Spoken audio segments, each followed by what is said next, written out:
Imagine-toi un pays comme Sénégal am pétrole am gaz am phosphate te mënuñoo développé. luwaas bi seer na boo tëddee doo nelaw ndax loo liggéey da koy yemale si luwaas doo am loo jox sa njaboot courant bi mu ngi seer location seer pour dundal sa njaboot problème la. vidéo tey ma fas yéene waxtaan ak yéen ana lan mooy suñu problème ak développement bu dee yow nag gan nga si chaîne bi te abonné ko maa ngi lay ñaan nga daal di abonné aimé vidéo bi commentaire te partagé on commence.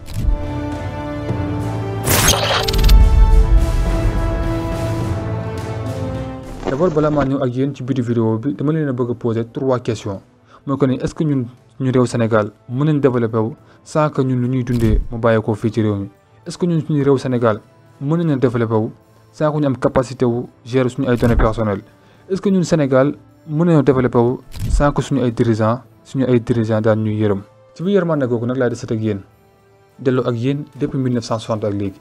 depuis 1960 nag yàlla daf ñoo indil ay njiit yoo xamante ne si ay njiit yu doy waar nañ. ay nit yoo xamante ne si dañoo taxaw publiquement gëmloo Sénégalais yëpp que ni bu ñu faloo dañ defar réew mi bu ñu faloo réew mi lépp loo xamante ne si am na comme ay ressources dinañ ko exploité ba ngeen gis seen bopp.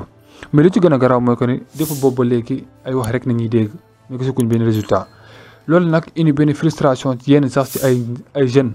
ñu génn réew mi mais loolu nag taxu sax ñu gën a mën a génn réew mi parce que wax yooyu doon nañ ko muñ mais li ci gën a garaaw ñu jël seen ab tur maanaam si turu Sénégalais dem di ci leb ay milliards te bu ñu ñëwee milliards yooyu duñ ko gis milliards yooyu dañuy taxaw sax ñu leen milliards yooyu benn minorité benn groupe bu ndaw ñoo séddoo loolu. loolu nag dem ba indi benn frustration ñenn ci jeunes yi bu ñuy jël géej gi dem ñu jaar ci yoonu Nicaragua gu yàggu gi ñu jaar ci yoonu désert bi ba ñàkk seen bakkan loolu yëpp lu ko waral mooy que ne ay njiit yu doy waar. bon léegi nag bu ñu jugee foofu ñu bari na ñuy posé wu question que ni est-ce que Sénégal mën na développé wu si Sénégal war na mën a bokk ci réew yi développé. mais dafa am lu ñëwaat suñu kanam tegu fa daaj te ñoo développé wu muy lan internet bi plus particulièrement TikTok parce que mooy réseau bi nga xamante ne si moom la ëpp li Sénégalais yi du use mais dafa nekk benn phénomène boo xamante ne si lu ñu gën a tardé ci la bokk parce que da ngay gis koo xamante ne si borom xam-xam la yàlla may ko xam-xam mais borom xam-xam bu kàccoor lay doon maanaam au lieu que mu mën a wax loo xamante ne si dafa jëriñ Sénégal di jëriñ ay ndaw di yee nit ñi pour mën a xam fan la àdduna bi toll mais du ko def au lieu que mu mën a def loolu mais day toog di wax loo xamante ne si amul bopp amul génn te lu ci gën a garaaw mooy que ñun Sénégal aussi dañoo mën a solidaire ci ki nga xamante ne si du wax waxi nit wala du def yëfu nit ki gën a con ku daax wax waxi dof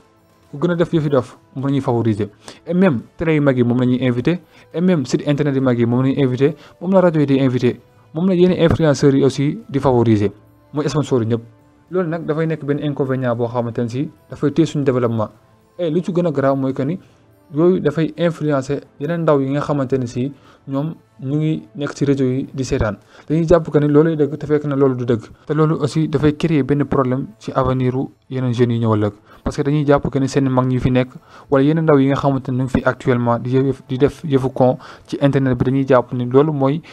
dëgg te alors que loolu du benn dëgg. réseaux sociaux yi nag buñ ko indee du woon pour loolu exactement pour lan la woon moyen la boo xamante ne si daf lay jàppale sa développement ñu ko créer instant bi may wax ak yow mi nekk ci réseau bi di seetaan yaa ngi leen di développer seen réew et pourquoi ñun Sénégal war ñoo mën a def le tout ba mën a créer leneen loo xamante ne si étranger dañ koy utiliser pourquoi ñun Sénégal war ñoo mën a def le tout ba am suñu data center boo xamante ne suñu données personnelles ñoo koy gérer suñu bopp mais ñun déjà nekkuñu ci benn sécurité aussi ba pare nekk ci réseaux sociaux yi di def lu neex ci gën a garaaw mooy que da ngay gis ku nekk ci réseau yi di def lu ko neex di def lu ko saf te xamul ni connexion internet ba muy utiliser moomu ko téléphone portable ba muy yor sécurité bi moomu ko maanaam lépp loo xamante ne si mu ngi ci téléphone portable wala mu ngi koy def nekkul ci ay loxo doomu réewam ñoo ko gérer kon dafa nekk benn inconvénient boo xamante ne si daf ñuy tere développé ba léegi nag naka la ñu war a mën a développé wu mooy ko li taxaw ci kanam muy lan technologie jamono ji réew yëpp ñu ngi njëkkante ngir mën a xool naka lañ mën a participer wu ba àdduna bañ leen a raw dama la jox exemple ñi nga xamante ne si nooy moom la ñuy woowee les maîtres du monde ku ci mel ni Mark Zuckerberg Elon Musk ak ki nga xamante ne mooy Bill Gates ñii nag nekk nañ ay nit yoo xamante ne si ñëpp xam nañ leen ci àdduna bu jamono ji ñooñu nag ba ñuy am presque 18 ans jàpp 25 ans fekkoon nañu créer ay mbir yoo xamante ne si jamono ji lu ëpp ci àdduna bi moom la ñuy utiliser parce que ñooñu amoon nañ benn vision boo xamante ne si xam nañ ne àdduna ba fii la jëm et pourquoi ñun ndaw ñi ñu fexe am benn vision xam fa la àdduna bu jëm mais la plupart sax da ngay gis ay réew lay jàpp da ngay dugg TikTok gis ñu jël benn intelligence artificielle boo xamante ne si affaire de caaxaan nañ ciy def te alors que ñun xamuñu ñun ci danger képp nañ nekk jamono ji nit da lay woo sax di wax loo xamante ne si da ngay leer na yow kii àdduna bi daf ko raw parfois da ngay dugg sur les réseaux gis ay images yoo xamante ne si ay images intelligence artificielle la au lieu que ñun ñu jéem a toog xool naka lañ war a mën a def ñun ba mën a gérer suñu bopp lii di suñu développement naka lañ war a mën a def tamit ba bokk ci ñi nga xamante ne si dañuy créer ay mbir yoo xamante ne si dañ koy use mais nag lu ci gën a garaaw dañuy nekk ci réseau yi def di n'importe quoi def yoo xamante ne si ñu yóbbu fenn léegi nag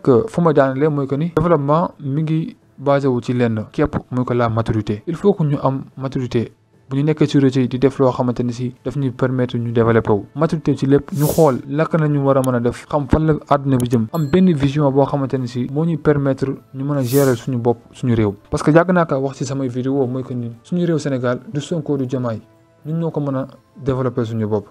ñun ñoo mën a jël réew mi teg ko ci yoon bu baax te gis naa ni sax léegi si jeunesse bi yeewu nañ kenn mën leen wax loo xamante ne si dafay jiixi jaaxal seen bopp